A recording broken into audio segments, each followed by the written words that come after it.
Il y a 2 jours, j'ai retrouvé un vieux message vocal de mon mari. Ce n'était pas juste un appel, je pouvais sentir la tension dans sa voix, un désespoir que je n'avais pas entendu depuis des années. Puis, cette même nuit, je suis entrée sans bruit dans la chambre de ma fille et j'ai murmuré « Qu'est-ce que tu me caches ?» L'air était lourd, étouffant, comme un orage prêt à éclater dans ma poitrine. Aujourd'hui, je vais vous raconter quelque chose que je n'aurais jamais pensé partager. Et si, ne serait-ce qu'une seconde, cela vous semble familier. Je vous demande seulement d'aimer cette vidéo et de vous abonner. Cela m'aidera à continuer d'ouvrir mon cœur. Je m'appelle Hélène, j'ai 73 ans, et pendant la majeure partie de ma vie, j'ai vécu dans le chaos agité d'un appartement haussmannien du 12e arrondissement de Paris, où l'amour était entremêlé de silence. Chaque matin, je me réveillais avant l'aube. L'odeur du café bien serré se mêlait au léger parfum de la pluie parisienne qui trouvait toujours un moyen de s'infiltrer par nos vieilles fenêtres. Je descendais l'escalier en bois qui craquait dans mes vieux chaussons, les mêmes chaussons bordeaux que j'avais depuis 15 ans. Mon mari, Daniel, ne remarquait jamais quand je les remplaçais. Il ne remarquait plus grand-chose à mon sujet. Je préparais le petit déjeuner pour ma famille, espérant un sourire, une étreinte, quelque chose qui me rappellerait que je comptais. La cuisine était mon sanctuaire et ma prison. Les murs jaunes qui m'avaient autrefois semblé joyeux paraissaient maintenant se moquer de moi avec leur éclat. Je cassais les œufs dans la poêle en fonte, les regardant grésiller, attendant des bruits de pas qui venaient rarement. Le lard se mettait à crépiter, remplissant le silence qui était devenu mon compagnon de tous les instants. Mais l'appartement restait froid, peu importe à quel point je montais le thermostat. Mon mari, Daniel, était toujours au téléphone, sa voix basse et pressante tandis qu'il arpentait le salon, parlant de placements et d'opportunités qui ne semblaient jamais se concrétiser. Ses cheveux gris étaient parfaitement peignés, son costume repassé, mais ses yeux étaient lointains, calculateurs.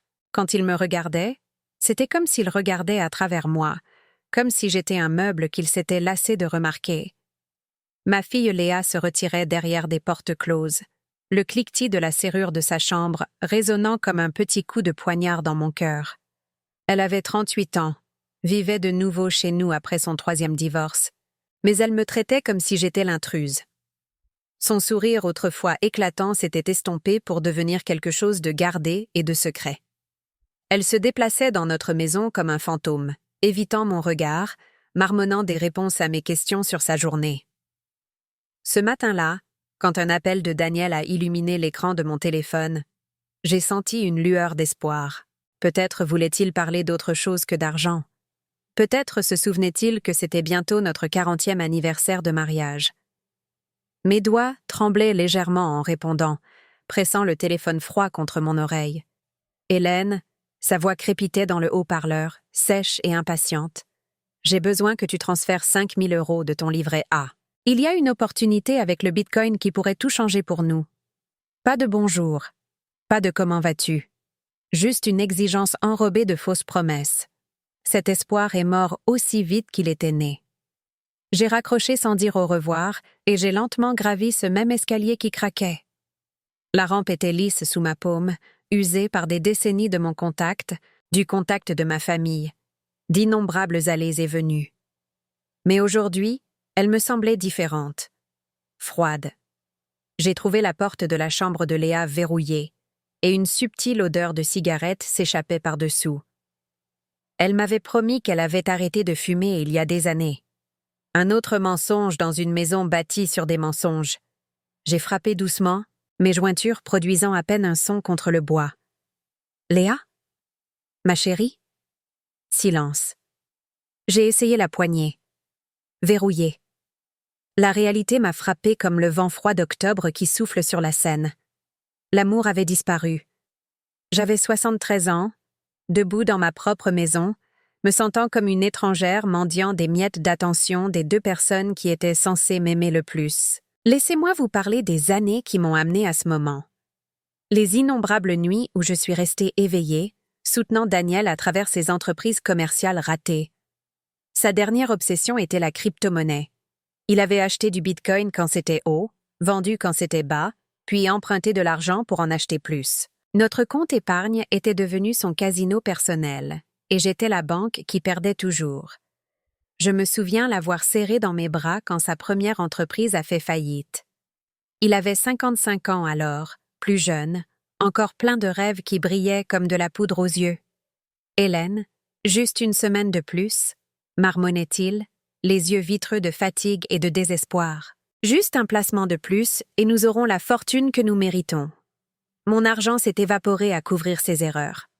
Le bas de laine que j'avais constitué en 30 ans de travail comme bibliothécaire dans une école disparut. Euro après euro, placement raté après placement raté. Quand il parlait de la bourse, sa voix devenait excitée, presque enfantine. Il étalait des papiers sur la table de notre cuisine, pointant des graphiques et des schémas que je ne comprenais pas, promettant que cette fois-ci serait différente. Mais ça ne l'était jamais. Puis il y a eu les frais médicaux de Léa. Ses crises d'asthme ont commencé quand elle avait 12 ans et ont continué bien après. Des milliers d'euros en visites aux urgences, en spécialistes, en médicaments. Je ne me suis jamais plainte. Pas une seule fois. Je m'asseyais dans ces salles d'attente d'hôpital stériles, l'odeur de désinfectant me brûlant le nez, priant pour qu'elle aille bien pendant que Daniel arpentait le couloir en passant des appels pour des affaires qui ne pouvaient pas attendre. Quand Léa faisait des crises de colère ou claquait les portes, j'avalais ma fierté. Je me disais que c'était le chagrin, le stress, le poids de ses mariages ratés. Elle a besoin de compréhension, me chuchotais-je en faisant la vaisselle seule après un autre dîner silencieux. Elle a besoin de sa mère. J'ai même pardonné la fois où Daniel a complètement oublié mon anniversaire, mon 70e anniversaire. J'avais attendu toute la journée, regardant l'horloge, guettant sa voiture dans l'allée. Il est rentré à 11h30 ce soir-là, sentant le whisky et les cigarettes des autres. « Désolé, Hélène », a-t-il dit, sans même me regarder. Réunion client qui s'est prolongée. Grosse opportunité dans le secteur des énergies renouvelables. Ça pourrait valoir des millions. Toujours des millions, juste hors de portée. Tu comprendras quand tu seras plus vieille, a-t-il ajouté, comme si je n'étais pas déjà plus vieille. Comme si je ne comprenais pas déjà plus de choses qu'il ne le savait. Chaque je comprends, que je chuchotais, semblait être une brique de plus dans le mur qui nous séparait les uns des autres. Ma voix est devenue de plus en plus faible au fil des années, jusqu'à ce que certains jours, je me demande si j'avais oublié comment parler. La maison s'est remplie des bruits de la vie des autres, les appels de Daniel, la musique de Léa qui filtrait à travers les murs de sa chambre, la télévision qu'elle regardait jusqu'à 3h du matin. Mais jamais le son d'une conversation, jamais le son d'un rire partagé entre nous, jamais le son de quelqu'un demandant comment s'était passée ma journée. Lentement, comme le givre se formant sur une fenêtre, j'ai commencé à me poser les questions qui me tenaient éveillée la nuit. Ne suis-je qu'une aide-soignante? Un portefeuille sur pattes? Ou simplement invisible? Vous êtes-vous déjà senti invisible dans votre propre maison? Vous êtes-vous déjà demandé si les personnes que vous aimez vous voient comme une personne ou juste comme une ressource à utiliser? Les micro-agressions ont commencé modestement. Daniel m'interrompait quand j'essayais de parler lors des dîners de famille. « Hélène, laisse-moi finir », disait-il. Puis il parlait pendant 20 minutes des tendances des crypto-monnaies, pendant que mes mots s'évaporaient. Léa levait les yeux au ciel quand je lui offrais un conseil, son expression disant ce que sa bouche ne disait pas, que j'étais démodée, dépassée, sans importance. Les anniversaires passaient inaperçus. Mon 71e fut un dîner silencieux en solitaire, le seul cadeau étant un texto de Daniel qui disait « Désolé, urgence au travail. On remet ça. » La remise à plus tard n'est jamais venue. Mon 72e fut pire. Pas de texto du tout. Mon arthrite s'est aggravée cet hiver-là, mes doigts raides et douloureux, surtout le matin. J'en ai parlé une fois à Daniel. « Tu devrais peut-être voir un médecin », a-t-il dit sans lever les yeux de son ordinateur portable. Mais quand j'ai eu besoin qu'il me conduise au rendez-vous, mes mains trop douloureuses pour tenir le volant en toute sécurité, il était soudainement trop occupé par une conférence téléphonique qui ne pouvait être reportée. J'ai pris le bus à la place, assise à côté d'étrangers qui m'ont montré plus de gentillesse que mon propre mari. Un homme âgé m'a aidé à descendre les marches raides, sa main calleuse stable sous mon coude. « Attention, ma petite dame », a-t-il dit avec un sourire. Un geste simple, mais qui m'a fait monter les larmes aux yeux parce que je ne me souvenais pas de la dernière fois que quelqu'un avait été doux avec moi. Le médecin m'a prescrit des médicaments, mais Daniel a remis en question le coût. « As-tu vraiment besoin de la marque ? Le générique est tout aussi bon et coûte moitié moins cher. » Ma douleur valait bien d'économiser 30 €. Puis, l'hiver dernier, tout a changé. Je mettais des draps propres sur le lit de Léa. Elle m'avait demandé de faire sa lessive, encore une fois, quand j'ai trouvé une boîte cachée sous son matelas. Une vieille boîte à chaussures, autrefois blanche, maintenant jaunie par le temps. Mes mains tremblaient en soulevant le couvercle. Des lettres, des dizaines de lettres. Son écriture, mais différente d'une certaine manière. Anxieuse, désespérée, toutes adressées à un certain J. Les dates des cachets de la poste remontaient à 2 ans. J'en ai lu une, puis une autre, mon cœur se serrant à chaque mot. J, je ne peux pas continuer à lui mentir. L'argent de son compte est presque épuisé, mais Daniel dit qu'il nous en faut plus pour que l'investissement rapporte. Elle me fait entièrement confiance. Ça me brise le cœur. Mais je ne sais pas comment t'aider autrement avec tes dettes de jeu. Ma fille. Ma douce fille que j'avais soignée pendant ses crises d'asthme et ses peines de cœur. Elle me volait. Me volait depuis 2 ans. Une autre lettre. L'investissement en Bitcoin dont Daniel lui a parlé est faux. Il a détourné son argent pour couvrir ses propres pertes boursières. Elle n'a aucune idée du peu qu'il reste sur son plan d'épargne retraite. La pièce a tourné autour de moi. 40 ans de mariage. 38 ans de maternité. Tout cela construit sur des mensonges qui s'effondraient autour de moi pendant que je souriais, que je préparais le petit déjeuner et que je leur demandais comment s'était passée leur journée. Quand j'ai confronté Léa ce soir-là, elle n'a pas pu me regarder dans les yeux. Elle se tenait dans l'embrasure de la porte de la cuisine, les bras croisés sur la défensive, toujours belle à 38 ans mais portant la culpabilité comme un masque. « Qu'est-ce que c'est que ça ?» ai-je demandé, en brandissant une des lettres. Son visage s'est décomposé. « Maman, je peux tout expliquer. »« Expliquer quoi? Comment tu m'as volé? Comment toi et ton père vous me mentez depuis des années? »« Ce n'est pas du vol, » a-t-elle dit. Mais sa voix était faible, peu convaincante même pour elle-même. Papa a dit que c'était un placement, que nous te rembourserions avec les intérêts. Quel placement, Léa? Quel placement nécessite que tu falsifies ma signature sur des documents bancaires? Elle s'est alors fermée, ses yeux devenant vides, sa voix plate. Tu ne comprendrais pas. Tu ne sais pas à quel point les choses sont compliquées. Cette nuit-là, je me suis assise à la table de la cuisine, la même table où j'avais pris des milliers de repas avec ma famille. Mes mains tremblaient, à cause de l'arthrite, du choc, de 40 ans de rage contenue qui commençait enfin à faire surface. J'ai attrapé ma tasse en porcelaine de Limoges préférée, celle avec de petites fleurs bleues que ma mère m'avait offerte quand je me suis mariée. Mes doigts ont maladroitement touché la tasse. Elle a glissé, s'est écrasée sur le sol, se brisant en dizaines de morceaux. Le son a résonné dans la maison silencieuse comme un coup de feu, comme le bruit de mon cœur qui se brisait. Les larmes coulaient comme la pluie d'octobre contre nos fenêtres.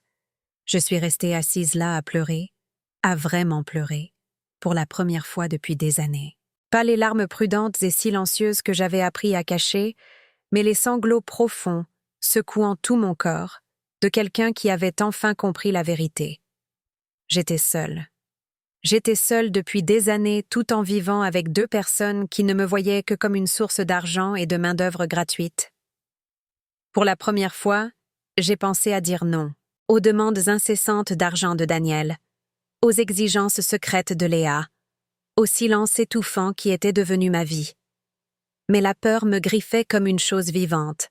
La solitude était un abîme intimidant, mais la morsure du manque de respect l'était tout autant. Si je leur tenais tête, je risquais de les perdre complètement. Si je ne leur tenais pas tête, je me perdrais moi-même. J'ai ramassé les morceaux cassés de ma tasse, chaque éclat me coupant les paumes. Plus tard, j'ai pris ces lettres et les ai rangées dans une vieille boîte à chaussures à moi. Une preuve de trahison, la preuve que je ne perdais pas la tête. Puis je me suis assise devant le miroir de la salle de bain, cherchant de la force dans mon propre reflet. La femme qui me regardait avait 73 ans, des cheveux d'argent et des rides autour des yeux dues à des années de sourire quand elle n'en avait pas envie. Mais il y avait quelque chose de nouveau dans ses yeux, quelque chose qui n'y était plus depuis des années, de la colère, une colère pure, honnête, et peut-être, juste peut-être, le début de l'espoir. Avez-vous déjà eu un moment comme ça, quand vous avez réalisé que les gens qui prétendent vous aimer vous traitent avec moins de respect que vous n'en montreriez à un étranger? J'ai décidé de confronter Daniel et Léa, séparément d'abord. Je pensais que si je pouvais leur faire comprendre ma douleur, ils pourraient changer. Je croyais encore en la famille que je pensais que nous avions été. J'avais tort. La voix de Daniel était calme mais froide quand je lui ai montré les lettres. Il était assis dans son fauteuil préféré, le cuir usé et lisse par des années passées à lire des rapports boursiers et des blogs sur la crypto-monnaie. Son expression n'a pas changé en lisant les confessions de sa fille. « Tu te fais des idées, Hélène ?» a-t-il dit finalement, mettant les lettres de côté comme s'il s'agissait de prospectus de supermarché. « Tout ce que je fais, c'est pour cette famille.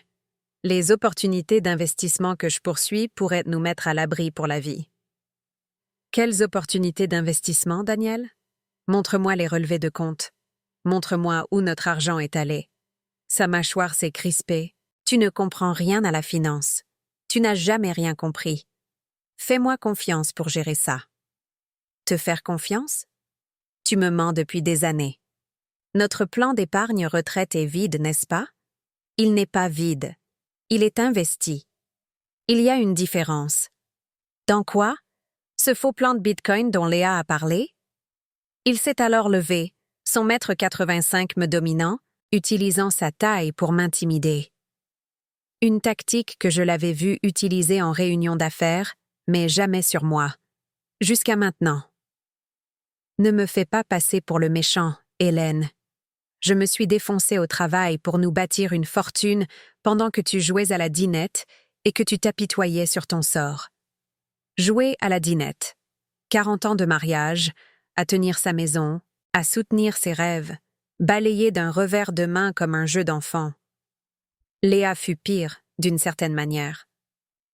Quand je l'ai confrontée dans sa chambre, la chambre que j'avais nettoyée et organisée pour son retour à la maison, elle a oscillé entre les larmes et un silence froid. « Tu ne comprendrais pas », n'arrêtait-elle pas de dire, comme si comprendre nécessitait une compétence spéciale que je n'avais jamais développée. Ma situation avec J est compliquée. Les dettes de jeu sont devenues incontrôlables. Je ne savais pas quoi faire d'autre. Tu aurais pu me dire la vérité. Tu aurais pu demander de l'aide au lieu de voler. « Je ne volais pas !» a-t-elle claqué, la voix sèche et défensive. J'empruntais. Nous allions te rembourser une fois que les investissements de papa commenceraient à rapporter. Quels investissements, Léa? Il n'y a pas d'investissement. Il n'y a que des mensonges, des comptes vides et des promesses qui ne seront jamais tenues. Elle s'est alors détournée de moi, regardant par la fenêtre de sa chambre la rue où nous avions vécu pendant 20 ans. Où je l'avais élevée, où j'avais cru que nous construisions quelque chose de durable. Après tout ce que j'ai fait pour toi, a-t-elle dit doucement, comment peux-tu douter de moi? Après tout ce qu'elle avait fait pour moi, comme si vivre dans ma maison sans payer de loyer tout en volant mon argent de retraite était une faveur qu'elle me faisait. La seule lueur d'espoir est venue d'une source inattendue. Mon petit-fils aîné, Mathieu, le fils de Léa de son premier mariage. Il avait 26 ans, travaillait comme infirmier à l'hôpital Saint-Antoine et vivait dans son propre appartement à Montparnasse. Lors d'un dîner de famille gênant la semaine suivante, alors que Daniel et Léa me bombardèrent d'explications et de justifications, Mathieu a croisé mon regard de l'autre côté de la table. Il m'a fait un petit sourire, à peine visible, mais il était là. De la compréhension, du soutien, comme s'il savait quelque chose que nous commencions seulement à comprendre. Après le dîner, il m'a aidé à faire la vaisselle, quelque chose que ni sa mère ni son beau-grand-père n'avaient jamais fait. « Mamie » a-t-il dit doucement, ses mains stables alors qu'il séchait les assiettes que je lavais. « Tu vas bien? Vraiment bien? » C'était la première fois depuis des mois que quelqu'un me demandait comment j'allais en attendant une vraie réponse. Je ne sais pas, mon chéri. Je ne sais vraiment pas. Il a hoché la tête, comme si c'était exactement ce qu'il s'attendait à ce que je dise. Tu sais que tu mérites mieux que ça, n'est-ce pas? Ces mots m'ont frappé comme une révélation. Tu mérites mieux que ça. Quand était-ce la dernière fois que quelqu'un m'avait dit que je méritais quelque chose? Mais le reste de la famille a balayé mes inquiétudes et ma douleur avec une aisance bien rodée. Maman, tu te prends trop la tête est devenue leur phrase favorite. Comme si réfléchir était soudainement un défaut de caractère. Ils utilisaient le chantage affectif comme une arme. Après tout ce que nous avons fait pour toi, tu es notre mère, tu es censée nous soutenir. La famille reste soudée quoi qu'il arrive. Mais qu'avait-il fait pour moi? Daniel m'avait donné 40 ans de promesses non tenues et d'instabilité financière. Léa m'avait donné 38 ans de prise et très peu de dons en retour. Même maintenant, à la fin de la trentaine, elle s'attendait à ce que je fasse sa lessive, prépare ses repas et finance ses erreurs. Le poids de leurs attentes et de leurs manipulations m'a de nouveau écrasée, me faisant hésiter, me faisant me demander si je perdais la tête après tout. Les bruits de la ville s'infiltraient par nos fenêtres fines. Les sirènes qui ne semblaient jamais s'arrêter, les klaxons dans un trafic qui ne se fluidifiait jamais, le son lointain de la vie des autres pendant que la mienne était à l'arrêt. Ces sons avaient l'habitude de me réconforter. Le rappel que je vivais dans une ville de millions de personnes, de millions d'histoires, de millions de possibilités. Maintenant, il sonnait comme une moquerie. Les autres vivaient pendant que moi, je ne faisais que survivre. Savez-vous ce que c'est que d'être manipulé par les personnes que vous aimez le plus? D'avoir votre réalité remise en question jusqu'à ce que vous commenciez à la remettre en question vous-même? Un matin froid d'octobre, après avoir reçu un autre appel frénétique de Daniel exigeant de l'argent pour ce qu'il appelait un placement en or dans les actions des énergies renouvelables, j'ai fait quelque chose que je n'avais jamais fait auparavant. J'ai dit non. Le mot est sorti plus petit que je ne l'avais prévu, mais il était là. Clair et sans équivoque. « Qu'est-ce que tu as dit ?» La voix de Daniel au téléphone était pleine d'incrédulité. J'ai dit non. Plus d'argent, plus de placements, plus de mensonges. Le silence qui a suivi était assourdissant. 40 ans de mariage, et je ne pense pas avoir jamais entendu Daniel complètement sans voix. « Hélène, tu ne comprends pas ce que tu dis. Cette opportunité n'attendra pas. La bourse évolue vite. Je comprends parfaitement. » Je dis non. J'ai raccroché le téléphone, mes mains tremblant non pas de peur cette fois, mais de quelque chose d'autre. Quelque chose que j'avais presque oublié. Le pouvoir. Le pouvoir de choisir. Ce jour-là, je n'ai pas préparé le dîner. La cuisine est restée silencieuse. La cuisinière froide. Je n'ai pas vérifié mon téléphone de manière obsessionnelle, attendant qu'il rentre à la maison et a un besoin de quelque chose de moi. Je n'ai pas plié le linge de Léa, ni organisé les papiers de Daniel, ni préparé le café pour le lendemain matin. À la place, j'ai mis mon manteau le plus chaud, un manteau en laine bleu marine avec des boutons en laiton, acheté il y a des années quand je croyais encore que je méritais de belles choses, et j'ai marché jusqu'à Bastille. L'air d'octobre était vif et pur, portant l'odeur du café des dizaines de petits commerces qui bordaient les rues. Je me suis assise sur un banc près du canal Saint-Martin, regardant l'eau s'écouler lentement vers la Seine, emportant les débris de la ville. Pour la première fois depuis des années, j'ai respiré profondément. Vraiment respiré. L'air avait le goût de la liberté.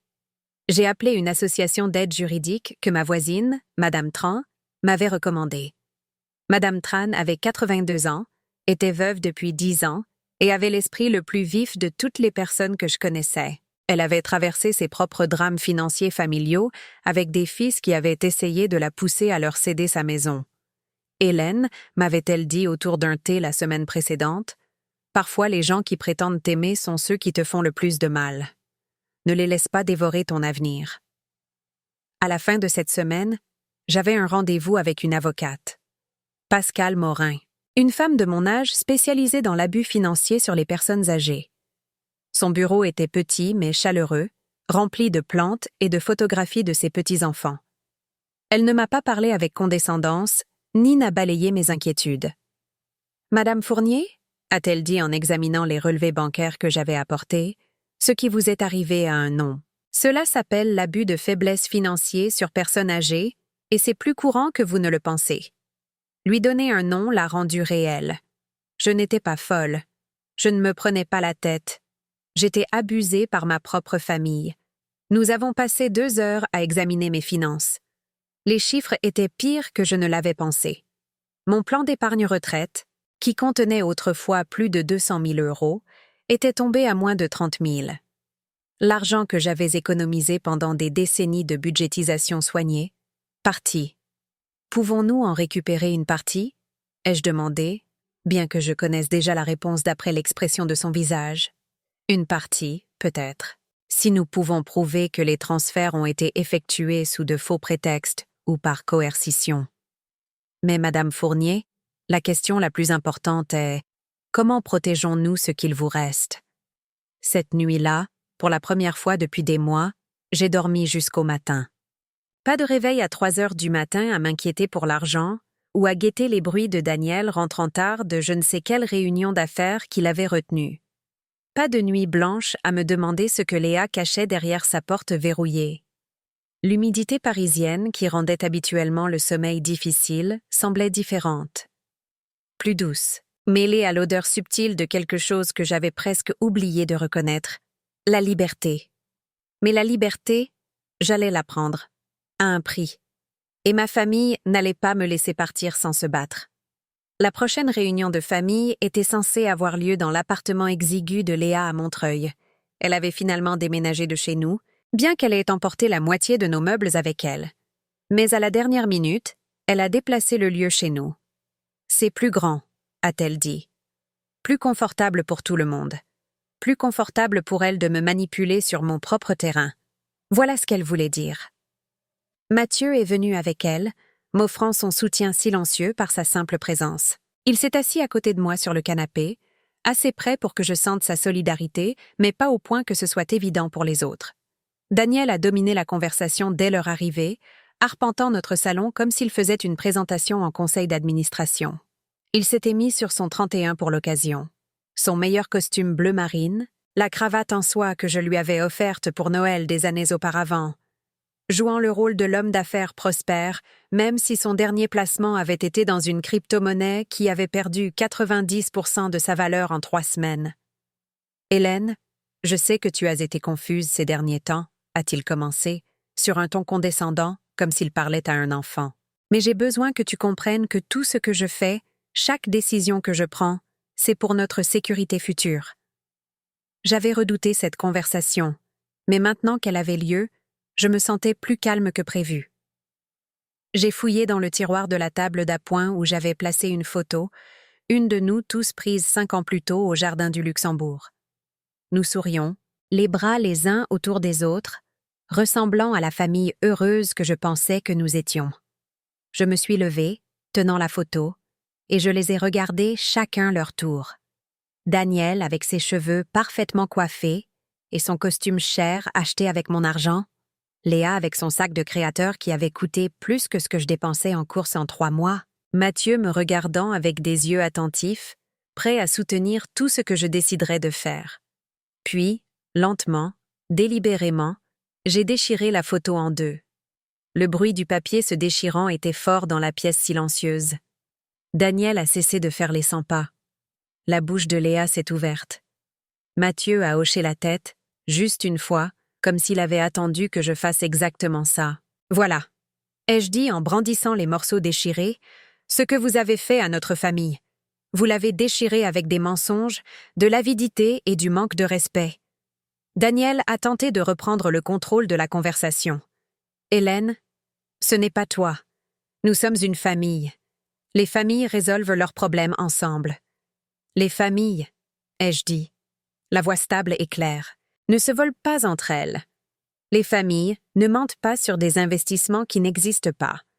Les familles ne se traitent pas comme des distributeurs automatiques de billets. » Léa s'est alors mise à pleurer, le genre de larmes manipulatrices qu'elle utilisait depuis l'enfance pour se sortir d'affaires. « Maman, nous essayons de t'aider. L'économie change. La crypto-monnaie et le Bitcoin sont l'avenir. Nous pensions que si nous pouvions faire fructifier ton portefeuille. Arrête. » Le mot est sorti plus sec que je ne l'avais prévu, mais ça m'a fait du bien. C'était puissant. Arrête de mentir. Je suis au courant des dettes de jeu. Je suis au courant des faux comptes d'investissement. Je suis au courant de tout. La pièce est tombée dans un silence inconfortable. Dehors, je pouvais entendre les sons familiers d'une soirée parisienne, des enfants jouant dans la rue, quelqu'un pratiquant le piano dans un immeuble voisin, le grondement lointain du métro. La vie normale continuait pendant que ma famille implosait. Mais pour la première fois depuis des années, le silence ne me faisait pas peur. Je les ai regardés à nouveau, ces gens que j'avais aimés, pour qui je m'étais sacrifiée et pour qui je m'étais inquiétée pendant des décennies. Je n'achèterai plus l'amour, ai-je dit. Je n'accepterai plus le manque de respect en échange d'un soutien financier. Respectez-moi ou perdez-moi. Les mots sont restés en suspens dans l'air comme la fumée d'un feu qui avait enfin pris. Le visage de Daniel est devenu rouge, comme quand ses affaires tournaient mal. Tu ne peux pas être sérieuse. Après 40 ans de mariage, tu vas tout jeter par-dessus bord pour de l'argent? Je ne jette rien. C'est vous qui avez tout jeté quand vous avez décidé que je valais plus pour vous comme compte en banque que comme épouse. Mathieu a parlé pour la première fois. Mamie a raison. Ce que vous avez fait n'est pas correct. Léa s'est retournée contre son fils avec une fureur que je lui avais rarement vue. Reste en dehors de ça, Mathieu. Tu ne comprends pas toute la situation. Je comprends assez. Je comprends que mamie mérite d'avoir son propre argent sur ses propres comptes. Je comprends que mentir à quelqu'un pendant des années, ce n'est pas de l'amour. Ce moment fut glaçant mais décisif. Mon petit-fils, 26 ans, montrant plus d'intégrité que sa mère et son beau-grand-père réunis, posant des limites là où seules des ombres avaient existé pendant des années. Je pensais que ce serait la fin. Je pensais qu'il comprendrait, peut-être pas immédiatement, mais finalement, que j'étais sérieuse quant à changer notre relation.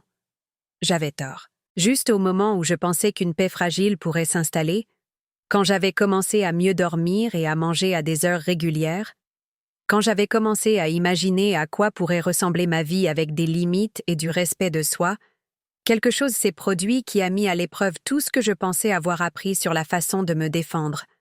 C'était un mardi de novembre. J'étais au Monoprix, achetant des ingrédients pour une soupe, juste pour moi, un concept nouveau, quand mon téléphone a vibré avec une notification de Facebook. Je consultais rarement les réseaux sociaux, mais quelque chose m'a poussé à regarder cette fois-ci. Une vidéo avait été publiée sur la page de Daniel, publiée 3 heures plus tôt et déjà partagée des dizaines de fois par des gens que je ne reconnaissais pas. Le titre était « Drame familial ». Quand la santé mentale affecte les décisions financières. Mes mains tremblaient en cliquant sur lecture, debout là, dans le rayon des fruits et légumes du Monoprix, avec mon caddie à moitié rempli de légumes que j'avais hâte de cuisiner pour moi. La vidéo datait d'une fête de Noël l'année dernière dans l'appartement de Léa. Je me souvenais de la fête.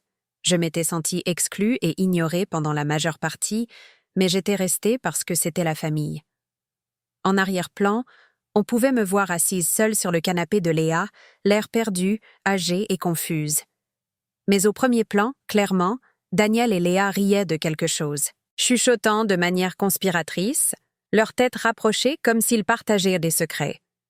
À un moment donné, Daniel a sorti son téléphone et a montré quelque chose à Léa qui lui a fait écarquiller les yeux. Puis il a dit, clairement audible sur la vidéo, « Elle ne verra jamais la différence.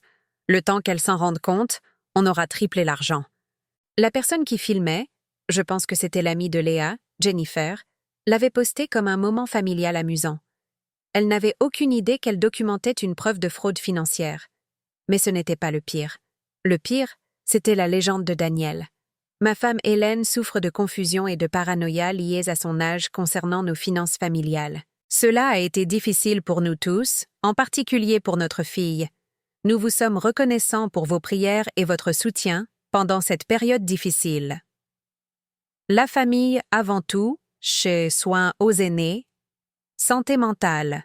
Des dizaines de commentaires de personnes que je connaissais depuis des années, des gens de notre paroisse, des voisins, des collègues du travail de Daniel, tous exprimant leur sympathie pour lui. Tous parlant de la difficulté de gérer un conjoint qui avait perdu le contact avec la réalité. Je suis désolée que tu traverses ça, Daniel. Je prie pour le rétablissement de la santé mentale d'Hélène. Avez-vous envisagé des soins professionnels? Ma tante a vécu quelque chose de similaire. La nature publique de la trahison était stupéfiante. Ils ne se contentèrent pas de me voler et de me mentir. Ils détruisaient ma réputation, disant à tous ceux que je connaissais que j'étais mentalement incompétente, créant un récit qui rendrait impossible pour quiconque de me croire si j'essayais d'exposer ce qu'ils avaient fait. Je suis restée là, dans le supermarché, entourée des bruits ordinaires de gens menant des vies ordinaires, des caddies qui grincent, des enfants qui demandent des friandises, le bip des scanners de caisse, et j'ai eu l'impression de me noyer. Mais cette fois, quelque chose de différent s'est produit. Cette fois, au lieu de m'effondrer, au lieu de douter de moi-même ou de me demander s'ils avaient peut-être raison sur mon état mental, j'ai ressenti quelque chose d'inattendu. Une clarté. Une clarté parfaite, cristalline. Il ne s'agissait plus d'argent. Il ne s'agissait plus de dynamique familiale, ou de différence de génération, ou de problèmes de communication. Il s'agissait de pouvoir, de contrôle, de deux personnes prêtes à détruire ma réputation et ma santé mentale pour couvrir leurs propres crimes. J'ai fait une capture d'écran de la vidéo et des commentaires. Puis j'ai appelé Pascal Morin depuis le rayon des fruits et légumes du Monoprix. Madame Fournier? C'est Hélène. J'ai besoin de vous voir dès que possible. Ils viennent de rendre la preuve de tout cela beaucoup plus facile. Je n'ai pas posté de réponse rageuse. Je ne les ai pas appelés en hurlant. Je ne suis même pas allée les confronter en personne, même si chaque muscle de mon corps le voulait. Je me suis assise tranquillement dans ma voiture sur le parking du supermarché, le cœur stable comme le pont neuf dans une tempête. Autour de moi, les gens allaient et venaient, avec leurs sacs de courses et leurs problèmes familiaux normaux. Des enfants qui se disputaient sur la banquette arrière, des couples qui débattaient de ce qu'ils allaient manger pour le dîner, des femmes âgées comme moi vaquant à leurs occupations quotidiennes. Mon silence était plus assourdissant que leurs mensonges. Mon refus de m'engager dans leur drame était plus puissant que n'importe quel argument que j'aurais pu avancer. Ce moment m'a prouvé quelque chose que j'avais eu peur de croire. Je n'étais plus l'ombre de la femme que j'étais. J'étais inébranlable. Pascal Morin était furieuse quand elle a vu la vidéo. « C'est exactement ce dont nous avions besoin », a-t-elle dit, son sang-froid professionnel se fissurant légèrement.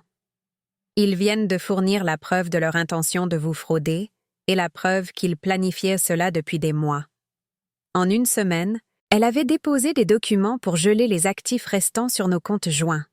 En 2 semaines, elle avait entamé des procédures pour récupérer ce qui pouvait l'être des investissements ratés de Daniel. Ce n'était pas grand-chose. Peut-être 20 000 € sur les près de 200 000 qui avaient disparu. Mais c'était quelque chose. Plus important encore, elle avait tout documenté.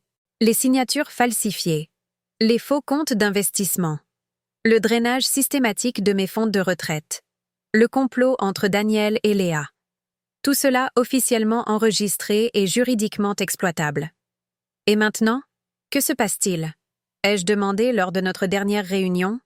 Maintenant, a-t-elle dit, vous allez pouvoir choisir à quoi ressemble votre vie, sans des gens qui vous voient comme une ressource plutôt qu'un être humain. 1 mois plus tard, je me suis inscrite à un cours de photographie dans le Marais.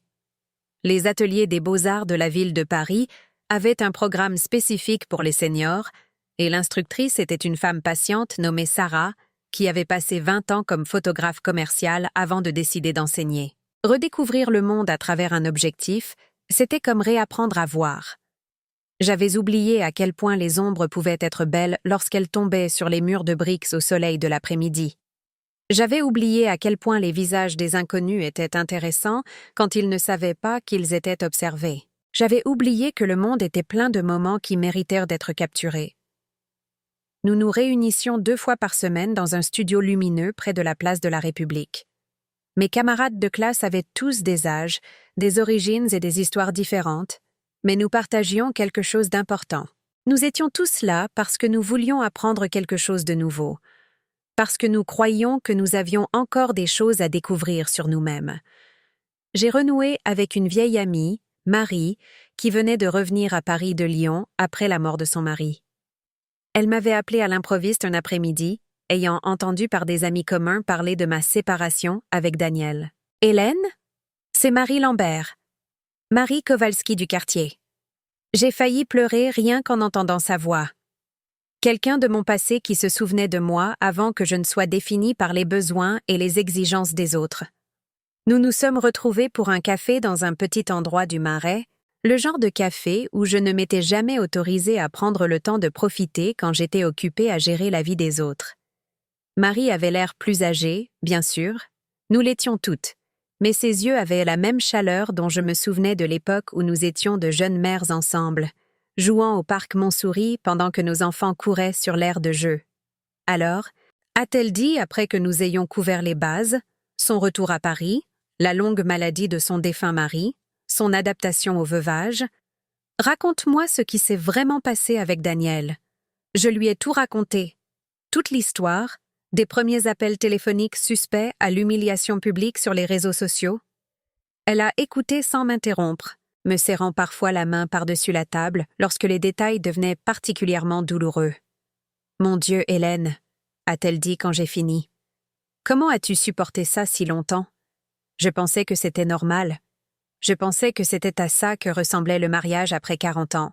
Je pensais que j'étais censée faire passer les besoins de tout le monde avant les miens.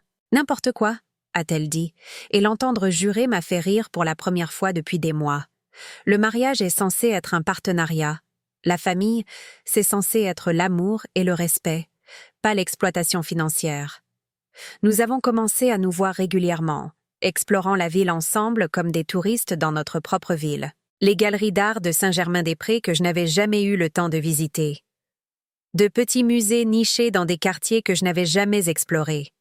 Des cafés, des librairies et des parcs où nous pouvions nous asseoir et parler des livres que nous avions lus, des endroits où nous voulions voyager, des rêves que nous avions mis de côté pendant que nous étions occupés à être des épouses et des mères. Mon appartement a commencé à se transformer aussi.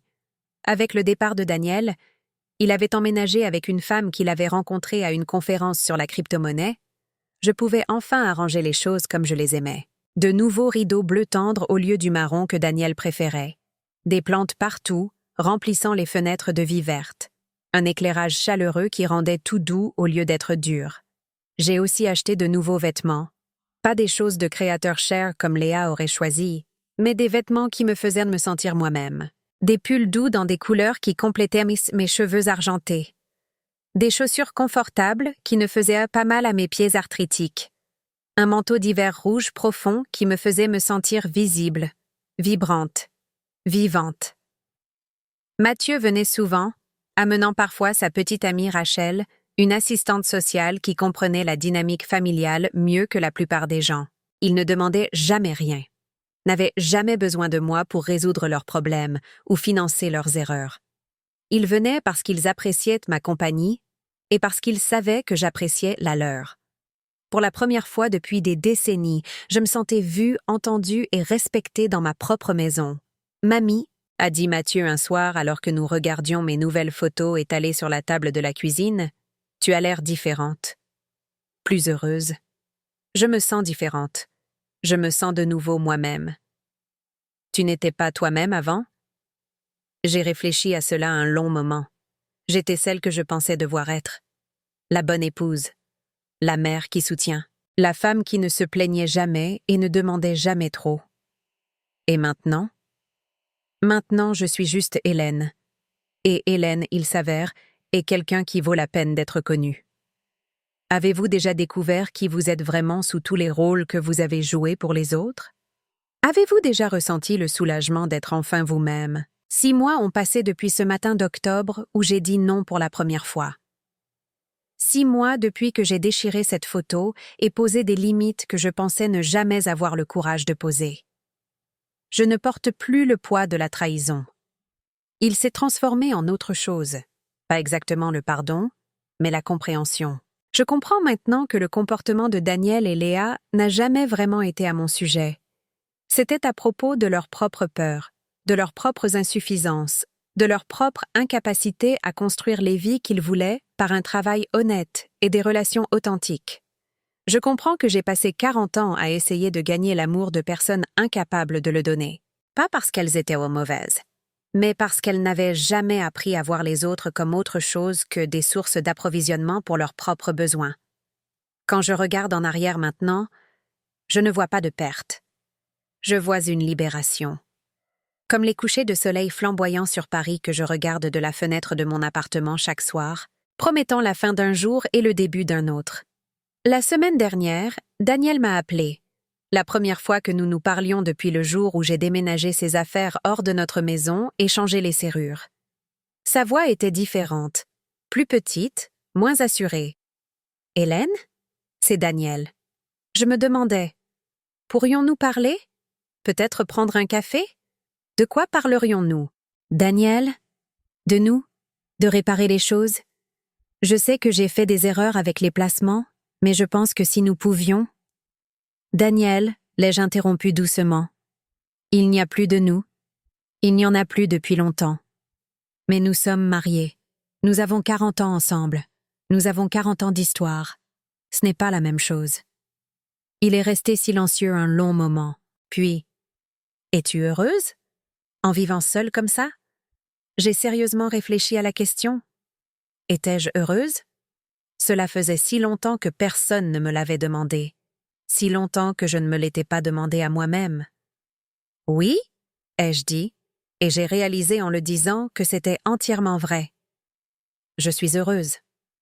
Je ne comprends pas. Je sais que tu ne comprends pas. Et ce n'est pas grave. Après avoir raccroché, je me suis versé un verre de vin.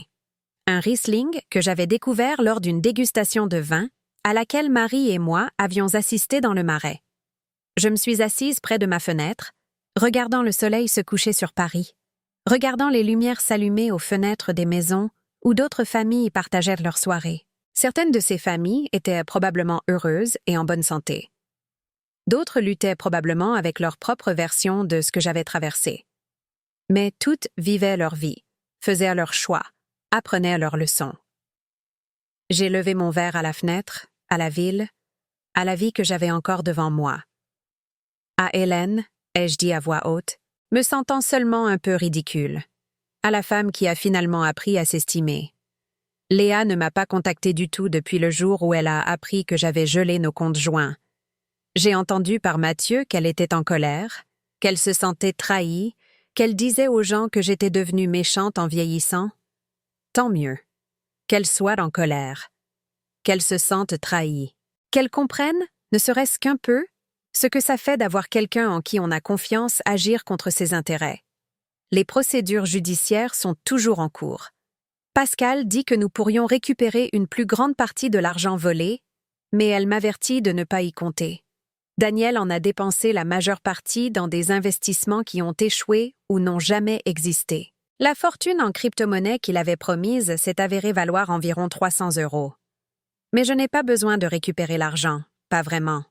Ce qu'il me reste est suffisant pour vivre confortablement, surtout maintenant que je ne subviens plus aux besoins de 2 autres adultes qui me voyaient comme une source de financement inépuisable pour leurs mauvais choix. Ce dont j'avais besoin de récupérer, c'était ma dignité, mon respect de moi-même, mon droit d'exister en tant que personne plutôt qu'en tant que ressource.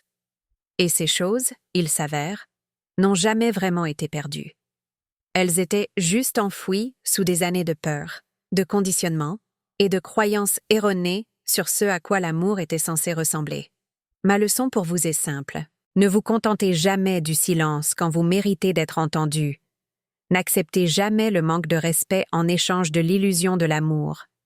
Ne laissez personne vous convaincre que vos besoins n'ont pas d'importance ou que remettre en question leur comportement vous rend difficile ou ingrate. Vous avez une valeur qui existe indépendamment de ce que vous pouvez fournir aux autres. Vous avez une valeur qui ne dépend pas de combien vous êtes prête à sacrifier ou combien de fois vous êtes prête à pardonner un comportement qui vous blesse. Vous méritez d'être traité avec gentillesse et respect par les personnes qui prétendent vous aimer. S'ils ne peuvent pas ou ne veulent pas le faire, alors ils ne vous aiment pas vraiment. Ils aiment ce que vous faites pour eux. Et ce n'est pas du tout la même chose. J'ai 73 ans, et je commence seulement à me faire passer en premier parfois.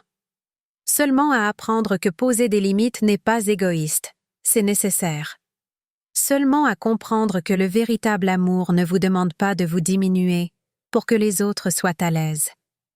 Il n'est jamais trop tard pour recommencer. Il n'est jamais trop tard pour choisir le respect plutôt que la familiarité, la vérité plutôt que le confort, prendre soin de soi plutôt que le sacrifice de soi. La ville sonne différemment maintenant quand je l'écoute de ma fenêtre. Toujours animée, toujours vivante, mais d'une certaine manière plus accueillante. Comme si Paris avait ouvert ses bras pour m'inclure dans son histoire, au lieu de simplement me laisser exister à ses marges. Ce soir, je prépare mon premier voyage en solo depuis 40 ans. Rien de spectaculaire, juste un long week-end à Lyon pour visiter des musées et me promener dans des quartiers que je n'ai jamais vus. Marie voulait venir avec moi, mais je lui ai dit que j'avais besoin de faire ça seule. J'ai besoin de me prouver que je peux être une bonne compagnie pour moi-même, que je peux apprécier mes propres pensées, prendre mes propres décisions et faire confiance à mon propre instinct sur ce qui me rendra heureuse. Demain, je rencontre un conseiller financier, quelqu'un que Pascal a recommandé, spécialisé dans l'aide aux personnes pour reconstruire leur sécurité financière après un abus. Ce ne sera pas la même chose que d'avoir le capital complet que j'avais constitué en 30 ans d'épargne soignée, mais il sera à moi, sous mon contrôle. Géré selon mes souhaits, ma tolérance au risque et mon calendrier. La semaine prochaine, je lance un club de lecture à la bibliothèque du quartier. Pas en rejoindre un, en lancer un. Je veux lire des livres sur des femmes qui se sont réinventées plus tard dans la vie. Des femmes qui ont découvert une force qu'elles ne savaient pas qu'elles avaient. Des femmes qui se sont choisies quand le monde leur disait qu'elles devaient d'abord choisir tout le monde. La femme qui s'est réveillée dans cet appartement parisien froid il y a 6 mois, attendant que les autres lui donnent un but et une validation, a disparu. Pas morte, pas détruite, mais transformée. Elle est devenue quelqu'un qui connaît sa propre valeur. Quelqu'un qui comprend qu'être seul est différent d'être solitaire.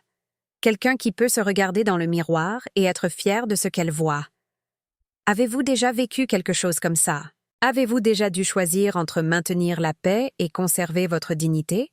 Avez-vous déjà découvert que les gens qui prétendaient avoir besoin de vous avaient en fait juste besoin de ce que vous pouviez leur fournir? Mais il y a autre chose que je dois vous dire. Quelque chose qui s'est produit il y a tout juste 3 semaines et qui a changé tout ce que je pensais comprendre sur la famille, le pardon et la possibilité de rédemption. J'étais au marché de la place de la République, achetant des légumes frais pour la semaine.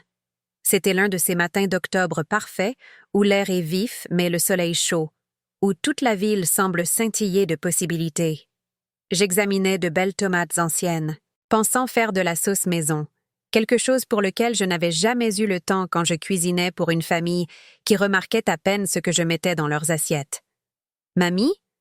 Je me suis retournée, et c'était Léa.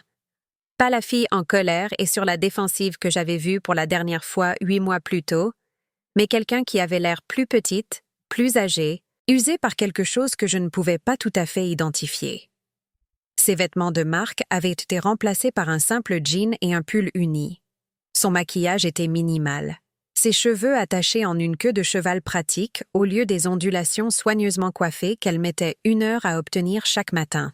« Léa » ai-je dit, ma voix stable, bien que mon cœur battait la chamade. « Comment vas-tu » Nous sommes restés là un moment, entourés des bruits du marché, des vendeurs criant leurs prix, des enfants qui riaient, le grondement du trafic dans les rues au-delà.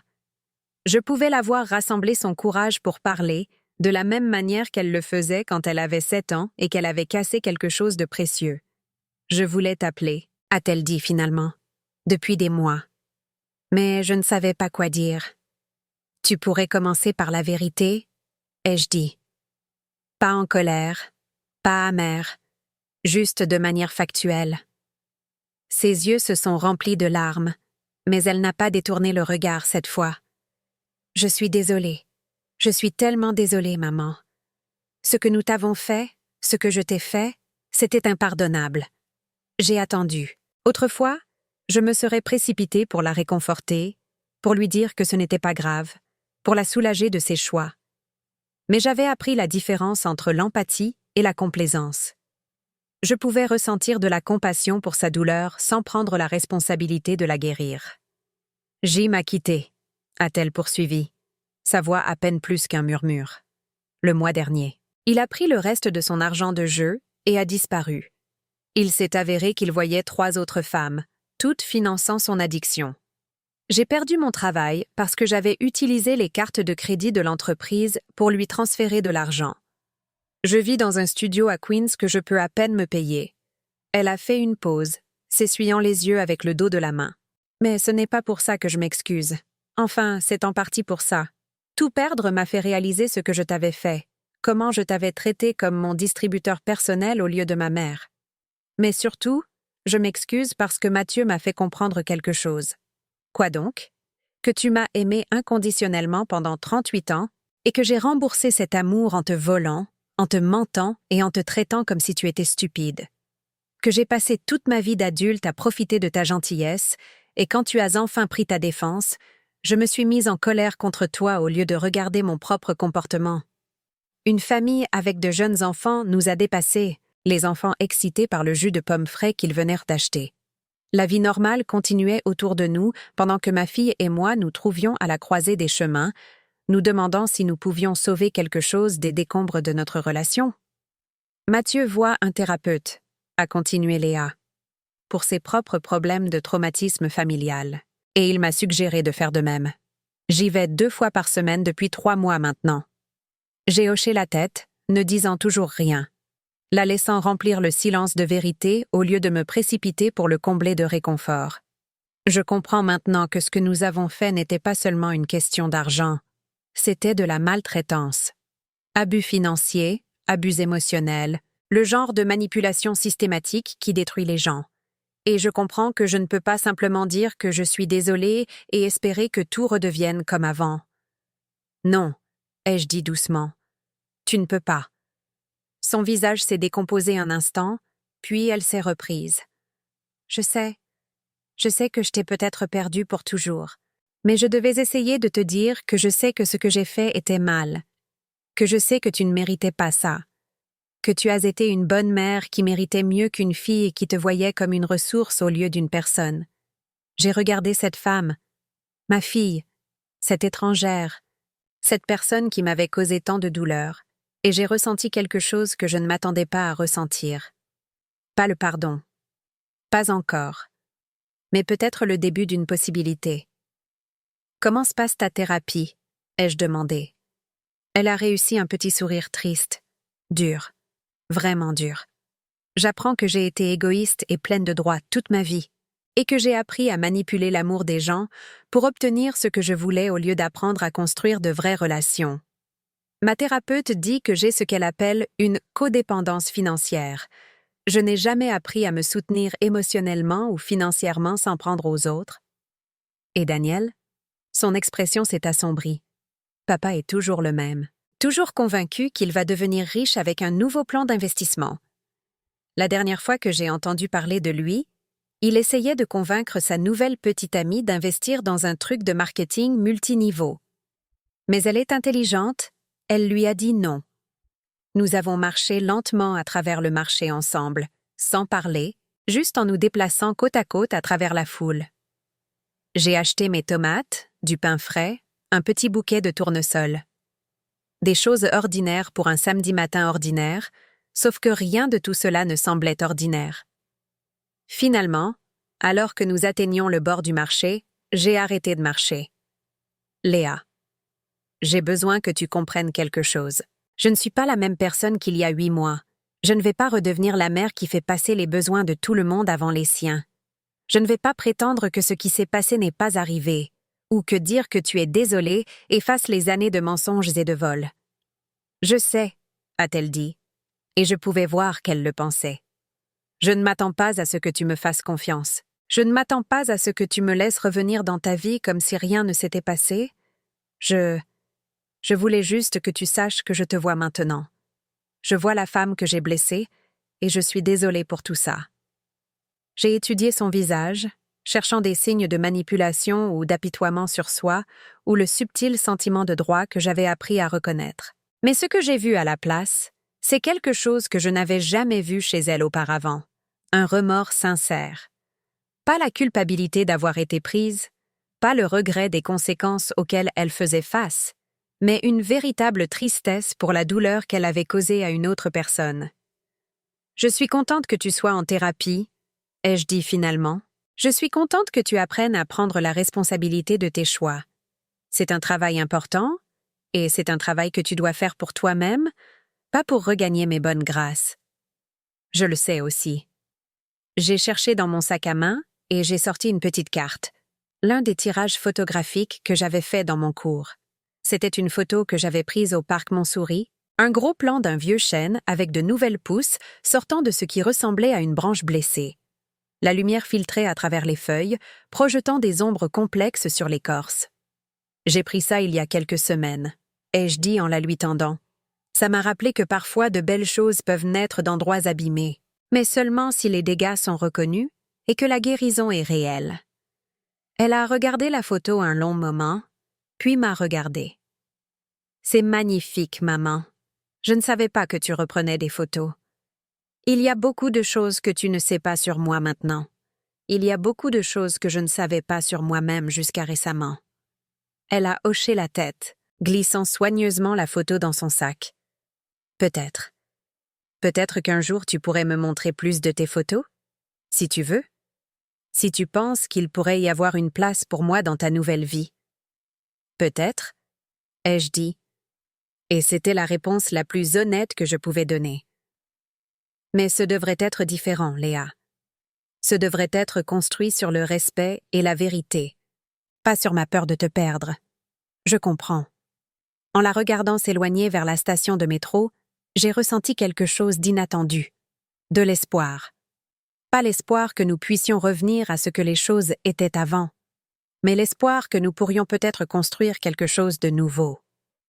Quelque chose basé sur l'honnêteté au lieu de la manipulation, le respect au lieu de l'exploitation, un amour sincère au lieu de relations transactionnelles.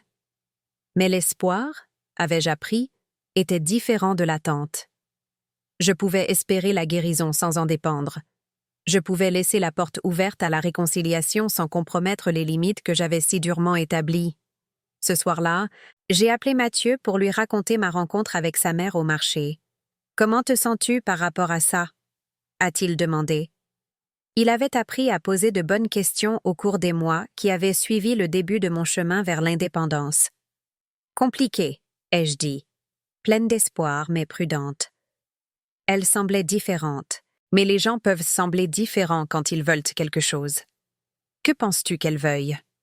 J'ai réfléchi à cela un moment, regardant le soleil se coucher sur Paris depuis la fenêtre de mon appartement. La même vue que j'avais regardée pendant 20 ans, mais d'une certaine manière, elle semblait différente maintenant.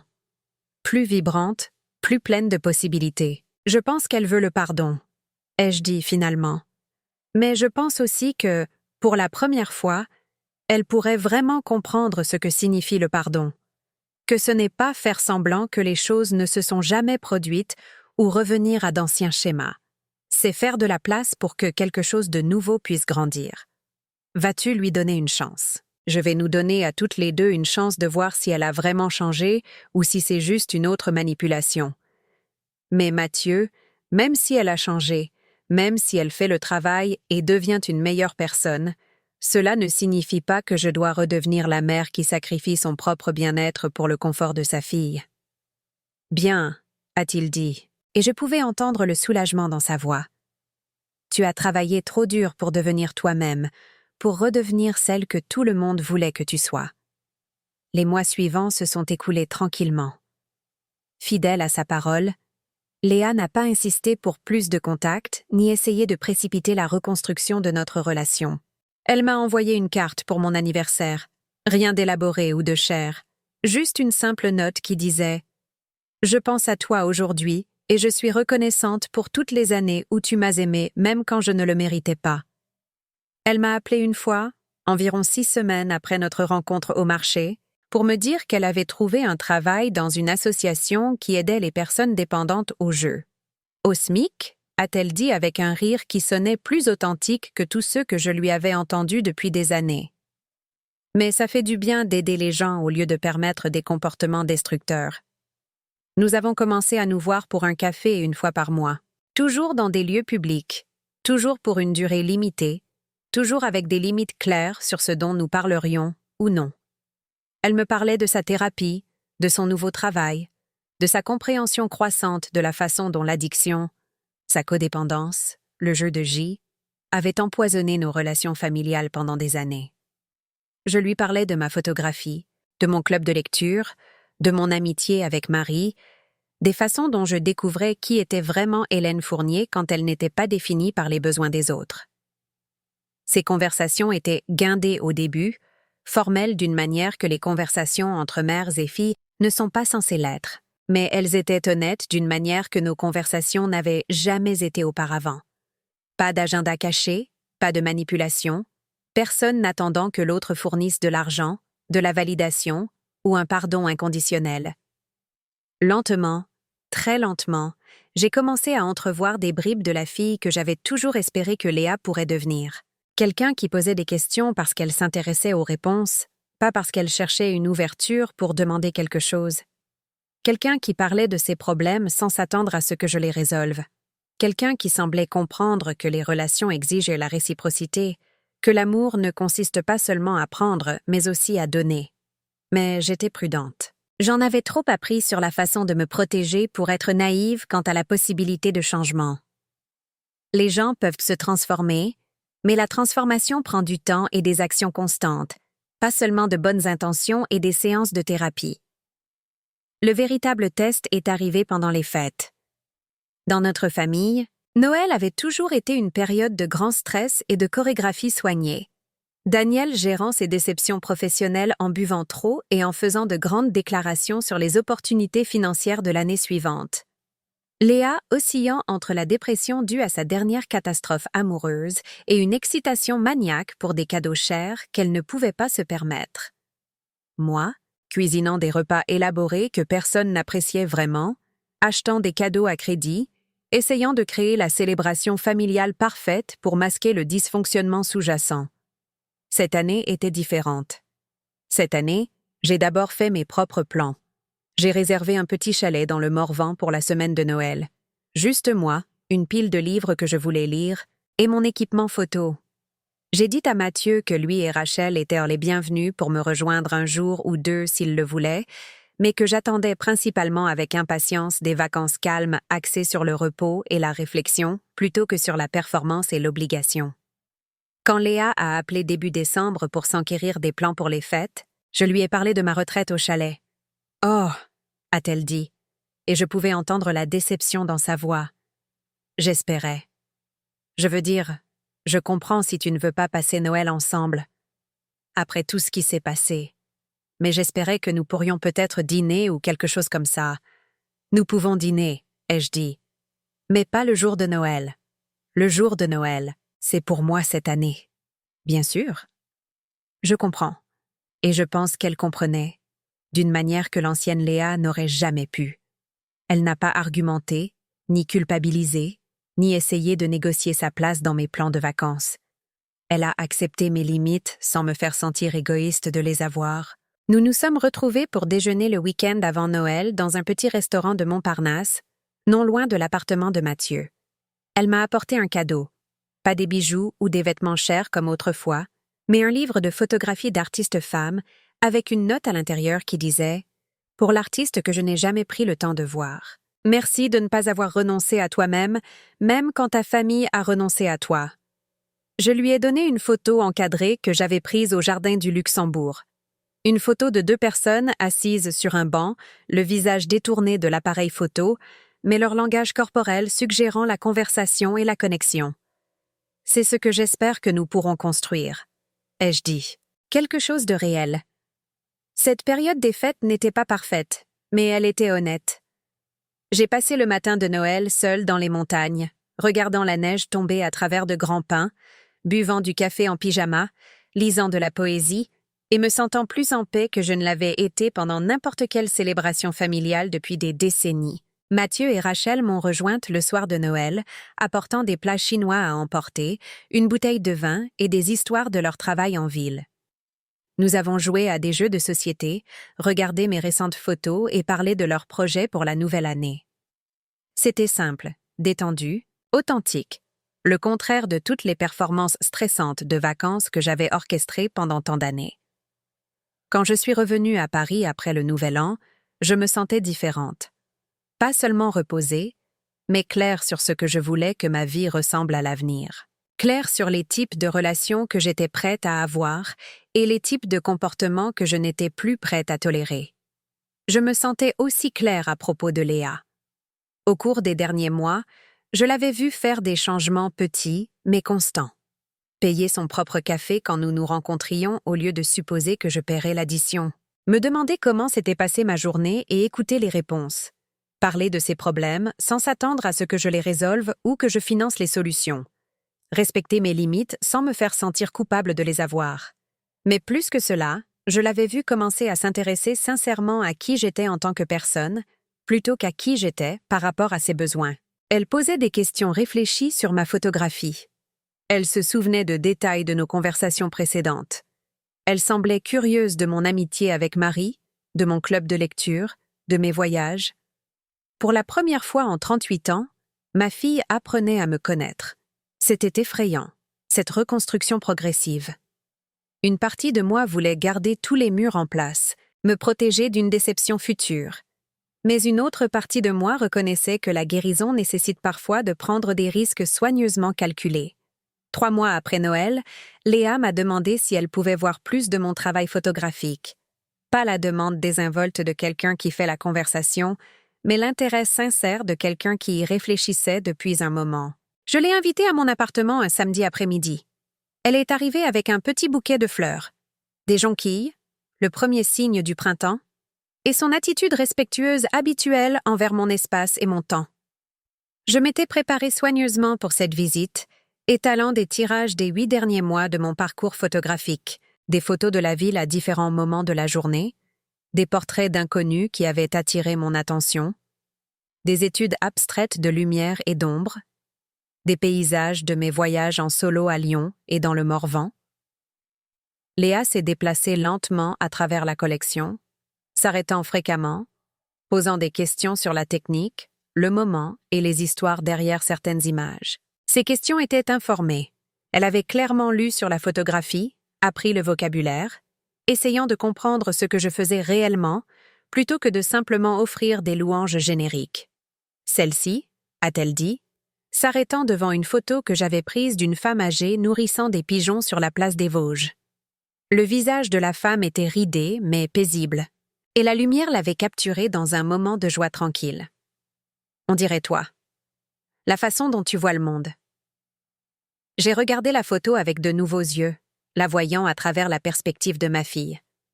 Comment ça? Patiente. Gentille. Cherchant la beauté dans les moments ordinaires. Voyant la dignité chez des gens que d'autres pourraient ignorer. C'était la chose la plus perspicace qu'elle ait jamais dite sur mon travail, sur qui j'étais en tant que personne. Pendant 40 ans, elle ne m'avait vue que comme la mère qui répondait à ses besoins. Maintenant, pour la première fois, elle me voyait comme Hélène. J'ai réfléchi, a-t-elle dit alors que nous étions assises dans ma cuisine par la suite, buvant du thé et mangeant des biscuits que j'avais faits ce matin-là. À toutes les façons dont je ne te connaissais pas vraiment quand je grandissais. Je pensais que si, mais je ne te connaissais que comme ma mère, pas comme une personne avec ses propres intérêts, ses rêves et ses talents.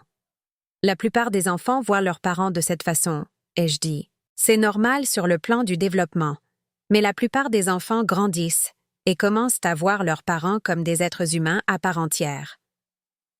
Je n'ai jamais fait ça. J'ai continué à te voir simplement comme ma ressource, ma gardienne, ma solution à n'importe quel problème que j'avais. Elle a fait une pause, remuant lentement son thé. J'en parlais à ma thérapeute, et elle m'a aidé à comprendre que j'avais peur de te voir comme une personne, parce que cela signifierait reconnaître que tu avais tes propres besoins et limites. C'était plus facile de te garder comme cette figure maternelle toute donnante que de faire face à la réalité que les relations exigent la réciprocité. Et maintenant?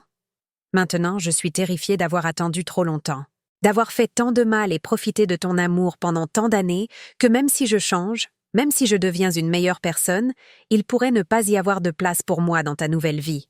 J'ai regardé cette femme, ma fille, mais aussi en train de devenir quelqu'un que je commençais à peine à connaître. Et j'ai senti une agitation familière dans ma poitrine. Pas l'ancienne compulsion de la rassurer, de la faire se sentir mieux quel qu'en soit le coup pour moi, mais quelque chose de plus complexe. De la compassion mêlée de prudence, de l'amour mêlé d'attentes réalistes.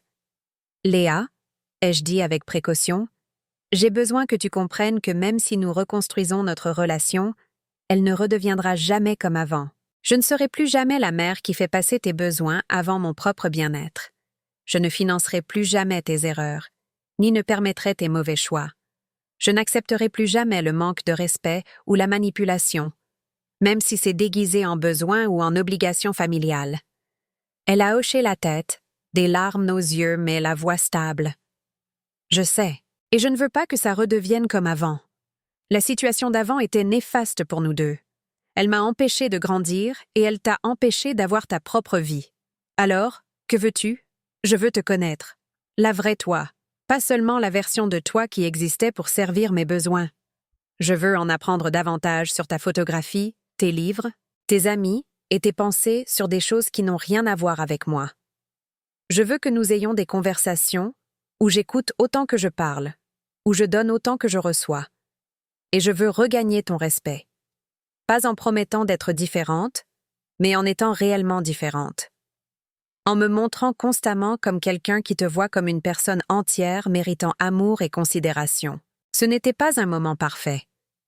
Il n'y a pas eu de réconciliation spectaculaire, pas de guérison soudaine de toutes les blessures. Mais c'était un moment réel, un moment honnête, le genre de moment que j'espérais sans oser m'y attendre. Nous pouvons essayer, ai-je dit finalement, mais lentement, avec des limites, avec honnêteté sur ce qui fonctionne et ce qui ne fonctionne pas, avec la compréhension que reconstruire la confiance prend du temps et de la constance, pas seulement de bonnes intentions. Je comprends. Et je pensais qu'elle comprenait, autant que quiconque peut comprendre un processus qu'il commence à peine à apprendre. C'était il y a 4 mois. Depuis, Léa et moi avons soigneusement, lentement, construit quelque chose de nouveau. Quelque chose qui ne ressemble pas à une relation mère-fille traditionnelle, mais qui semble plus sain et plus authentique que tout ce que nous avions auparavant. Elle m'appelle 1 fois par semaine, non pas pour demander quelque chose, mais pour prendre de mes nouvelles. Pour me parler de son travail, de sa thérapie, de son petit appartement qu'elle décore avec des trouvailles de brocante au lieu de choses chères qu'elle ne peut pas se permettre. Pour me demander comment s'est passée ma semaine, mes projets photos, mes prochains voyages avec Marie. Nous nous voyons pour un café ou un déjeuner toutes les quelques semaines. Parfois, nous parlons du passé, des façons dont notre ancienne relation nous a blessés toutes les deux, des schémas que nous essayons de ne pas répéter. Le plus souvent, nous parlons du présent, des livres que nous lisons, des endroits que nous voulons visiter, des observations sur la ville, le monde ou nous-mêmes. Elle a commencé à fréquenter quelqu'un de nouveau, un homme nommé Denis, ce qui nous a toutes les deux fait rire, mais un Denis différent. Celui-ci est enseignant, quelques années de plus qu'elle, récemment divorcé. Il est au courant de ses erreurs passées et de son processus de rétablissement. Il assiste à des réunions de soutien pour comprendre comment être en relation avec quelqu'un qui travaille sur des problèmes de dépendance et de codépendance. Il n'est pas excitant, m'a-t-elle dit le mois dernier. Il ne fait pas de grandes promesses, ni ne parle de plans pour devenir riche rapidement. Il est simplement présent de manière constante, me traite avec respect et s'attend à ce que je le traite de la même manière. « Qu'est-ce que ça fait ?» ai-je demandé.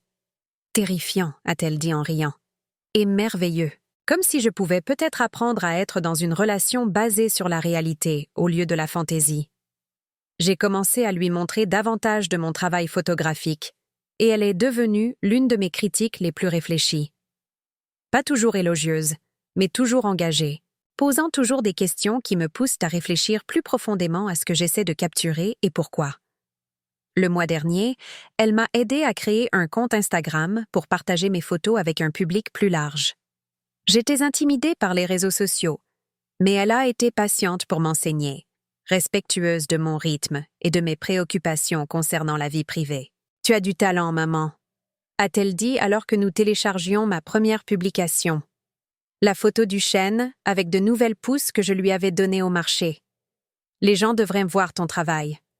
En quelques semaines, j'avais plusieurs centaines d'abonnés, y compris d'autres femmes plus âgées, qui découvraient ou redécouvraient des activités artistiques plus tard dans la vie. Les commentaires étaient encourageants, solidaires, pleins d'histoires de personnes qui reconnaissaient quelque chose de leur propre parcours dans mes images. Une femme a écrit « Merci de nous montrer qu'il n'est jamais trop tard pour refleurir ». Une autre « Vos photos me rappellent que la beauté existe dans les moments ordinaires si nous apprenons simplement à regarder ». En lisant ces commentaires, j'ai réalisé que mon histoire personnelle de transformation était devenue quelque chose de plus grand. Mes photos ne documentaient pas seulement mon propre chemin vers l'authenticité et le respect de soi, elles parlaient à d'autres personnes qui étaient sur des chemins similaires, qui apprenaient à s'estimer après des années à faire passer les autres en premier. Le succès de ma photographie, aussi modeste soit-il, m'a semblé être la validation de quelque chose que j'avais commencé à comprendre pendant mes mois de solitude. J'avais une valeur indépendante de ce que je pouvais fournir aux autres. J'avais des talents et des perspectives qui valèrent la peine d'être partagés. J'avais quelque chose à offrir au monde qui ne dépendait pas de ma volonté de me sacrifier pour les autres. Mais plus que cela, j'ai réalisé que mon expérience douloureuse avec Daniel et Léa, aussi traumatisante qu'elle ait été, m'avait appris des choses sur la résilience, les limites et l'estime de soi que je n'aurais jamais pu apprendre autrement. Je ne choisirais pas de revivre cela.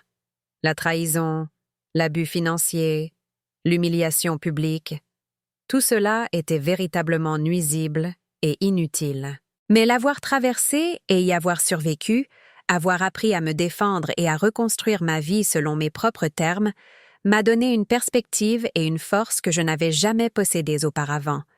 Je suis devenue quelqu'un que je pouvais respecter. Il y a 6 semaines, Mathieu s'est fiancé à Rachel.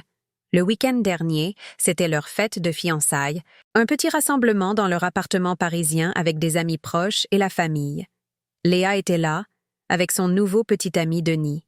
Mon ancien mari Daniel n'était pas invité, ce qui semblait être une déclaration claire sur qui Mathieu considérait comme sa vraie famille. Marie est venue en tant qu'invitée, apportant sa chaleur caractéristique et son esprit vif aux conversations sur tout, de la politique de la ville aux meilleurs endroits pour trouver un loyer encore abordable à Paris. Pendant la fête, je me suis retrouvée debout dans la petite cuisine de Mathieu, regardant le salon où mon petit-fils célébrait ses fiançailles entouré de personnes qui se soucièrent vraiment de lui. Rachel riait de quelque chose que Léa avait dit. Marie était en pleine conversation avec Denis sur son travail de professeur de lycée.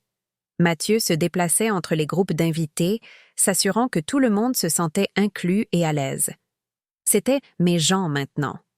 Non pas définis par la biologie ou l'obligation légale, mais par le respect mutuel et l'affection sincère. Des gens qui me voyaient comme une personne entière, qui appréciaient mes pensées et mes sentiments, qui profitaient de ma compagnie sans s'attendre à ce que je résolve leurs problèmes ou que je finance leurs erreurs. Léa est apparue à côté de moi, suivant mon regard vers la fête. « À quoi tu penses ?»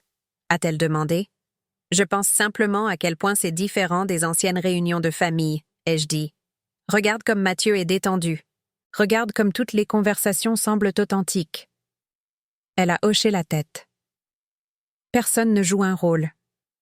Personne ne cache quoi que ce soit ou n'attend le bon moment pour demander de l'argent ou de l'approbation. Ça te va? Avec des relations qui ne tournent pas autour du drame ou de la crise? Elle est restée silencieuse un moment, considérant sérieusement la question. J'apprends à m'y faire. Ma thérapeute dit que j'étais accro au chaos parce que ça me semblait familier. Que les relations calmes et saines me semblaient ennuyeuses parce que je ne comprenais pas que l'amour pouvait exister sans crise ou besoin. Et maintenant? Maintenant, je découvre que l'ennui pourrait en fait être magnifique. Qu'il y a quelque chose de merveilleux à être entouré de gens qui n'ont pas besoin que je sois quelqu'un d'autre que qui je suis vraiment. Plus tard dans la soirée, alors que la fête touchait à sa fin, Léa et moi nous sommes retrouvés seuls ensemble pendant que j'aidais Mathieu à ranger. Elle séchait la vaisselle pendant que je la lavais, tombant facilement dans le genre de collaboration domestique que nous n'avions jamais réussi à avoir quand elle vivait dans ma maison et s'attendait à ce que je la serve. « Maman, a-t-elle dit soudainement, je dois te dire quelque chose. Mes mains se sont arrêtées dans l'eau savonneuse. Au cours des derniers mois, j'avais appris à écouter attentivement son ton quand elle commençait les conversations de cette manière, essayant de distinguer entre un partage sincère et le début d'une manipulation. Cela ressemblait à un partage sincère. Qu'est-ce que c'est? Je pense à écrire une lettre à papa. Non pas pour essayer de me réconcilier ou de reconstruire notre relation, mais pour prendre la responsabilité de ma part dans ce qui t'est arrivé. Pour lui dire que ce que nous avons fait était mal, et que je comprends maintenant pourquoi tu as dû te protéger de nous. J'ai repris le lavage de la vaisselle, prenant le temps de traiter ce qu'elle venait de dire. Qu'espérerais-tu accomplir avec cette lettre? Honnêtement, je ne sais pas si ça accomplirait quoi que ce soit. Il la rejettera probablement, ou se mettra en colère, ou essaiera de retourner la situation et de faire de moi la méchante. Mais je pense que je dois l'envoyer quand même, pour mon propre processus de rétablissement. Ma thérapeute dit que faire amende honorable ne consiste pas à obtenir le pardon ou à changer l'autre personne. Il s'agit de prendre l'entière responsabilité de ses propres actions. Et tu penses que tu es prête à faire ça? Je pense que je suis prête à essayer. Je sais que je ne peux pas réparer le mal que j'ai causé. Je sais que dire que je suis désolée n'efface pas les années de mensonges, de vols et de manipulation. Mais je sais aussi qu'une partie de devenir une meilleure personne signifie reconnaître toute l'étendue de la manière dont mon comportement a blessé les personnes que je prétendais aimer. Je lui ai tendu la dernière assiette à sécher, puis je me suis tournée pour lui faire face directement. « Léa, j'ai besoin que tu comprennes quelque chose. Que tu écrives cette lettre ou non, que ton père reconnaisse un jour ce qu'il a fait de mal ou non, que quiconque d'autre dans notre famille élargie comprenne un jour ce qui s'est réellement passé, rien de tout cela n'affecte plus ma guérison ou mon bien-être. Je le sais. Je veux dire, le savoir vraiment, pas seulement intellectuellement. J'ai passé tellement d'années à attendre que les autres valident mes sentiments ou reconnaissent ma valeur. Je n'attends plus ça. Je sais qui je suis. Je sais ce que je mérite. Et je sais ce que je suis prête à accepter dans mes relations. L'opinion de ton père sur moi, la compréhension de votre famille élargie de notre situation, même ta transformation complète en la fille que j'ai toujours espéré que tu pourrais être. Rien de tout cela n'est nécessaire pour que je sois heureuse et épanouie. Elle est restée silencieuse un long moment, puis a souri. C'est peut-être la chose la plus saine que je t'ai jamais entendu dire. Il m'a fallu 73 ans pour l'apprendre. Mieux vaut tard que jamais. Bien mieux tard que jamais.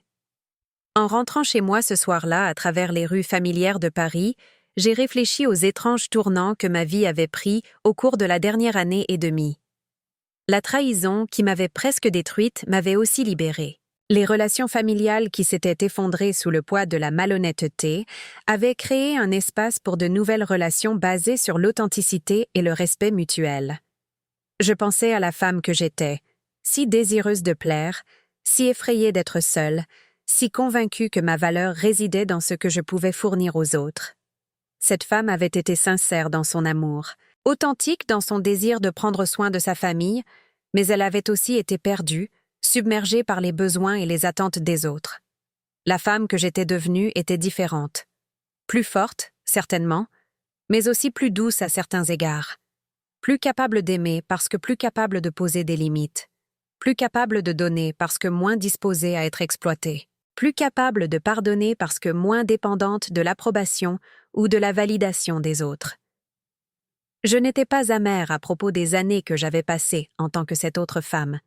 Ces années m'avaient appris des leçons précieuses sur le service, le sacrifice et la profonde satisfaction qui vient du soin des autres. Mais elles m'avaient aussi appris que le service sans respect de soi devient de la servitude, que le sacrifice sans limite devient de l'autodestruction, que le soin sans réciprocité devient de la complaisance. Maintenant, à 74 ans, j'apprenais enfin à équilibrer l'amour pour les autres avec l'amour pour moi-même. Apprenant que prendre soin de mes propres besoins ne me rendait pas égoïste, qu'attendre du respect ne me rendait pas difficile, que choisir mon propre bonheur ne faisait pas de moi une mauvaise mère, épouse ou grand-mère. Ce n'étaient pas des leçons que je m'attendais à apprendre si tard dans la vie. Mais c'étaient des leçons qui valèrent la peine d'être apprises à tout âge, des leçons qui avaient transformé non seulement la façon dont je me rapportais aux autres, mais aussi la façon dont je me rapportais à moi-même. Quand je suis rentrée chez moi ce soir-là, je me suis assise dans mon fauteuil préféré près de la fenêtre et j'ai ouvert un nouveau carnet que j'avais gardé pour une occasion spéciale. Je voulais noter certaines des idées que j'avais acquises, non seulement pour moi-même, mais pour d'autres personnes qui pourraient être aux prises avec des problèmes similaires. J'ai écrit sur la différence entre l'amour et la complaisance, sur l'importance des limites dans les relations saines, sur le courage qu'il faut pour choisir le respect plutôt que la familiarité, la vérité plutôt que le confort, sur la découverte qu'être seul n'est pas la même chose qu'être solitaire, que prendre soin de soi n'est pas la même chose que l'égoïsme. J'ai écrit sur le pardon, non pas comme une exigence ou une guérison instantanée, mais comme un processus graduel de libération du ressentiment pour sa propre tranquillité d'esprit, sur le fait que le pardon ne signifie pas oublier ou excuser un comportement nuisible, mais plutôt refuser de laisser les blessures passées définir son bonheur présent. J'ai écrit sur la joie surprenante de se découvrir à 73 ans, d'apprendre de nouvelles compétences, de poursuivre de nouveaux intérêts et de construire de nouvelles relations basées sur qui vous êtes réellement, plutôt que sur qui vous pensez devoir être.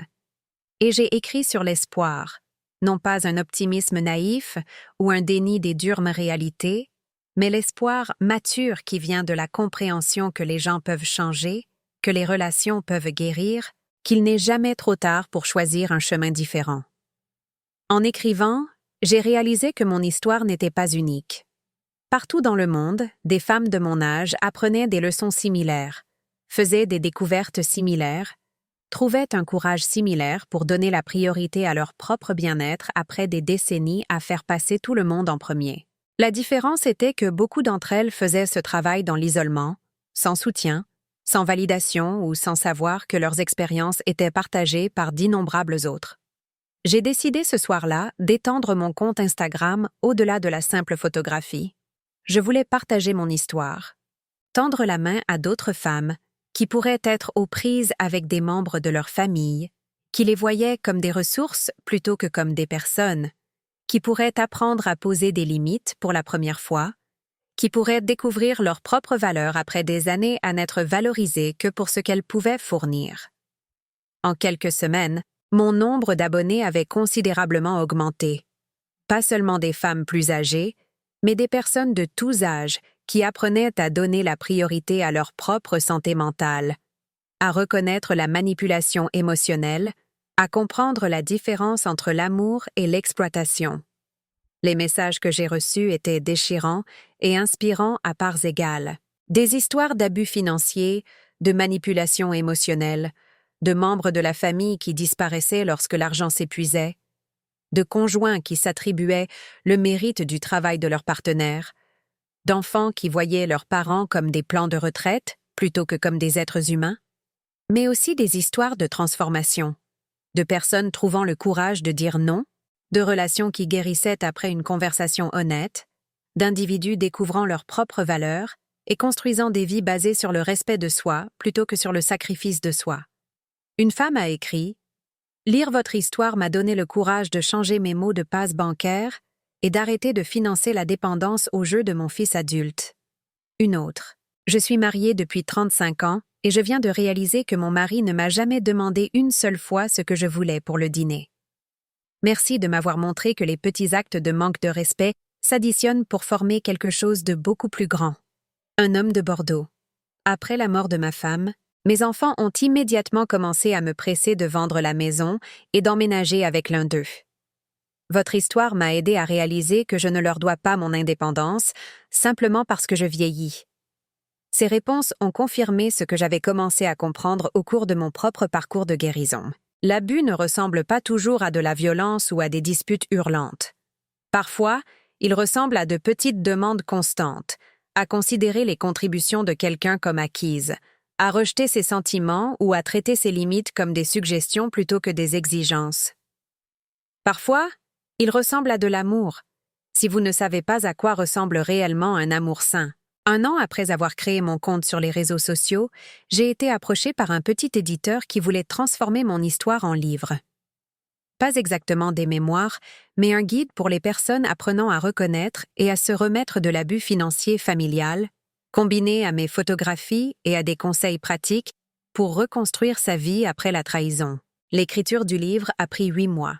C'était plus difficile que prévu, non pas parce que l'écriture elle-même était difficile, mais parce que revisiter le parcours émotionnel avec autant de détails a ravivé des sentiments que je pensais avoir complètement traités. Mais c'était aussi une guérison d'une manière que je n'avais pas anticipée. Organiser mes expériences en un récit cohérent m'a aidé à voir des schémas que j'avais manqués, à comprendre des connexions que je n'avais pas reconnues, à apprécier toute l'étendue de ma propre croissance et de ma guérison. Le livre a été publié un mardi de mars, presque exactement 2 ans après ce premier matin où j'avais dit non aux exigences de Daniel pour plus d'argent. Marie m'a organisé une petite soirée de lancement dans son appartement, invitant mes camarades de photographie, les membres de mon club de lecture, Mathieu et Rachel, et Léa et son Denis. En regardant la pièce remplie de ces personnes qui étaient devenues ma famille choisie, je me suis sentie submergée de gratitude. Non seulement pour leur soutien et leur amitié, mais pour le parcours qui m'avait amenée à ce moment. L'expérience traumatisante de la découverte de la trahison de ma famille avait été véritablement douloureuse. Mais elle m'avait aussi libérée pour découvrir qui j'étais vraiment sous tous les rôles que j'avais joués pour les autres. Elle m'avait appris à m'estimer, à poser des limites, à construire des relations basées sur le respect mutuel plutôt que sur le sacrifice unilatéral.